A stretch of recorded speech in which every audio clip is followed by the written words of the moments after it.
disruptive. America that I fought for. Weird thing to happen. Hello, one and all. Welcome to this edition of Kitz Corner. Been a fantastic day so far.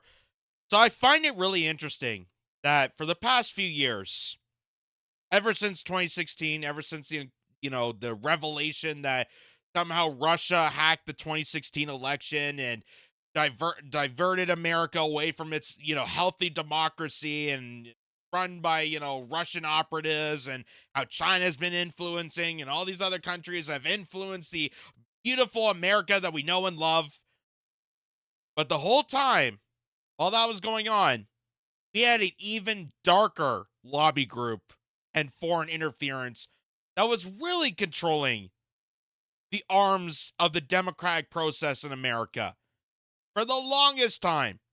And for the longest time, people weren't allowed to express that because of how revered this dark entity is.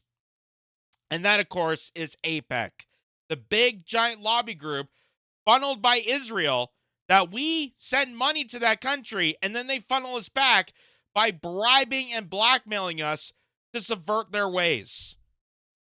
It is just absolutely crazy that we were so in dire straits on the thought that Russia had the capability to hack into the election, when all this time, for decades, Israel has already taken that process. Israel has already beat us to the punch.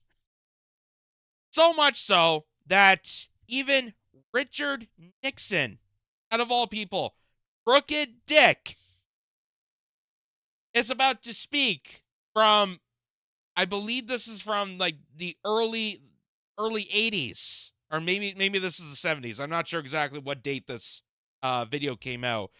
But here's Tricky Dick here, who, Watergate, and he had to step down, and he was tried on criminal charges and so on and so forth. But here, he's about to explain, and it's almost like a warning or a prediction of how powerful the Israeli lobby is going to be when it comes to the American political process, when it comes to the political system, and how this foreign entity that we fear comes from, Russia or China or some other crazed country that we were told to, make believe that this is an evil concept, that the boogeyman is Putin or Nicolas Maduro. When all this time we were controlled by boogeymen already. Listen to this. It isn't a question of whether I felt it. The fact is that American Jews support Israel, and I understood that. And the fact is that every Jewish prime minister that I have known has enlisted American Jews to bring as much pressure as possible in the political process on American presidents. That's understandable. I don't object to it. Now, a president must not go along with it on occasion, because let me explain something about what is called the Jewish lobby in this country. In the first place, Jews, understandably in the United States, because of what happened in World War II, because of the Holocaust, are going to put first priority on the survival of Israel. Now, as good Americans as they are, they believe that America's survival and security is directly related to Israel's. In other words, their belief is that being for Israel first means that does not mean you're putting America second, because they think it goes together. An American president, however, has to approach it in a different way, in my opinion. He's got always to think first of what is best for America, and that's true whether it has to do with the Israelis or whether it has to do with the Irish or the Germans or what have you, or the Poles, etc. Usually what is best for America is also best for Israel and vice versa. But on occasions, for example, an American president must make a decision that does not in effect give the Israelis a blank check. And one example of that is a decision that I made. I decided early on in our administration that we were going to seek good relations with Egypt and others of Israel's neighbors.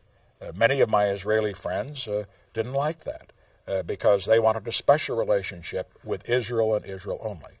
But I have always said that Israel's interests are better served to have the United States a friend of Israel's neighbors and potential enemies than to leave a vacuum which the Soviet Union would fill. I still believe that, and I think that should be American policy today. Wow. That's crazy.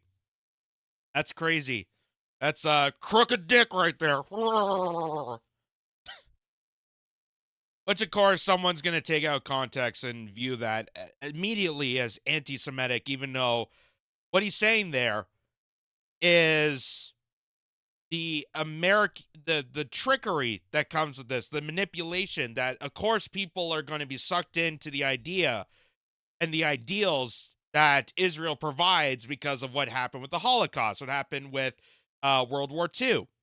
And people are going to tie that into it. And there's going to be, Jewish people that are going to look at this and, think how horrific it is.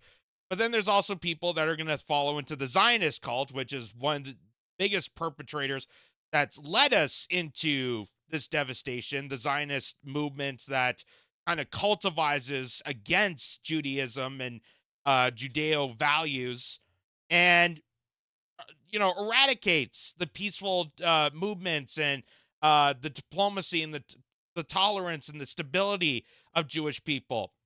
It jeopardizes that on the regular because Zionists are the ones that are pushing aggressively for war. Zionists are the ones that are aggressively propelling the AIPAC lobby to dominate over American values and even their own values. It's just so manipulative in that way. And here's just an example of that. This is from Haaretz. This is from the publication in Israel. This is an Israeli publication that's even pointing out how dangerous AIPAC is. It says, AIPAC explained the inside story of America's powerful and divisive pro-Israel lobby.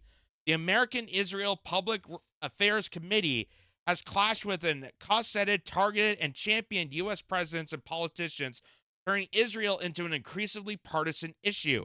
Here's what you need to know about AIPAC. The revered, feared, and revealed lobbying and political fundraising group poised to play an oversized role in the 2024 election. So, Richard Nixon was warning us about this. Warned us about this. Just like how Dwight D. Eisenhower warned us about the 20-plus years of endless warfare that was deemed the war against terror. That was because the military-industrial complex kept creating and incentivizing and manufacturing endless warfare. As Julian Assange says, the whole point of these wars is not to have conflict resolution or to have a winner or had some sort of resolution to this.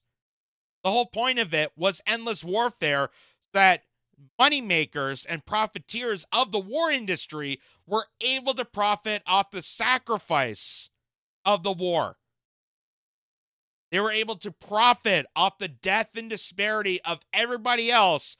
So we had to have continuous warfare and have politicians aiding to that warfare as much as possible. Dwight D. Eisenhower warned about the military-industrial complex just as much as Richard Nixon is warning us about AIPAC, this foreign entity lobby group that has been funneling funds and bribing and blackmailing America for decades. Decades. So here's just a little piece of the article here. I'm sorry that it's a different color because apparently there's a paywall that you have to kind of go through. But here's just a little bit of this here. It says AIPAC is an anti-democratic fifth column in the United States. They should have years ago been forced to register as an agent of a foreign government. Just like how RT and Al Jazeera and the BBC and the CBC and any other media outlets, anyone that's outside the U.S.-controlled narrative of the CIA and the FBI and the NSA, they had to deem themselves as foreign agents, even Americans. I'm surprised that AIPAC wasn't mentioned in any of that. Isn't that coinky dink? They don't give a damn about America. They only care about what America can do for Israel. They don't care about the character of someone they support. All they care about is if he or she will be a strong supporter of the apartheid racist state. It is interesting that their ads rarely say anything about Israel. They tried to dig up dirt and the candidate they think isn't 1,000% loyal to Israel and use that dirt on him or her. It is not far-fetched to say that Washington, D.C. is an AIPAC-controlled territory. And that is from Haaretz.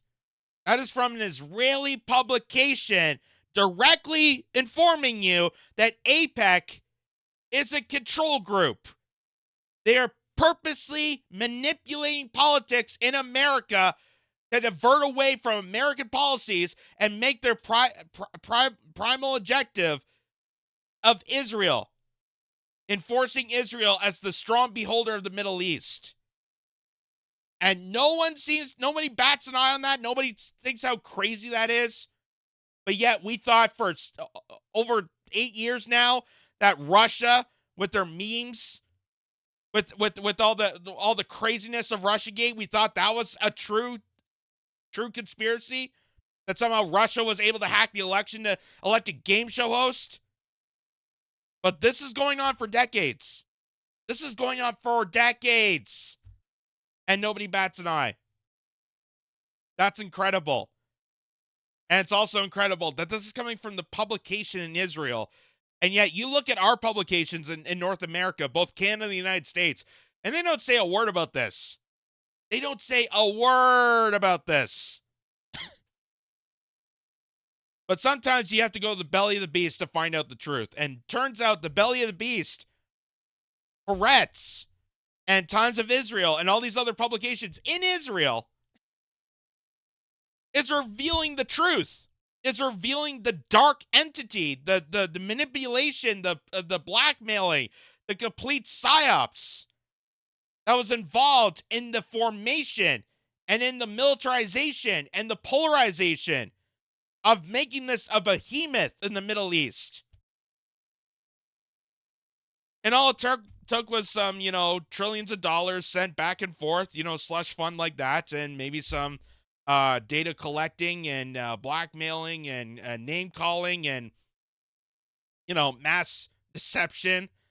Where anyone points this out, it's considered anti-Semitic, even though this has nothing to do with Jewish people. In fact, more Jewish people are against this.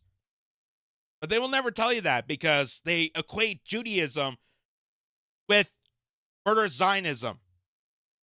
Purposely, again, to manipulate, to purposely go against your interests, go against morality, to push an illegal genocide on individuals.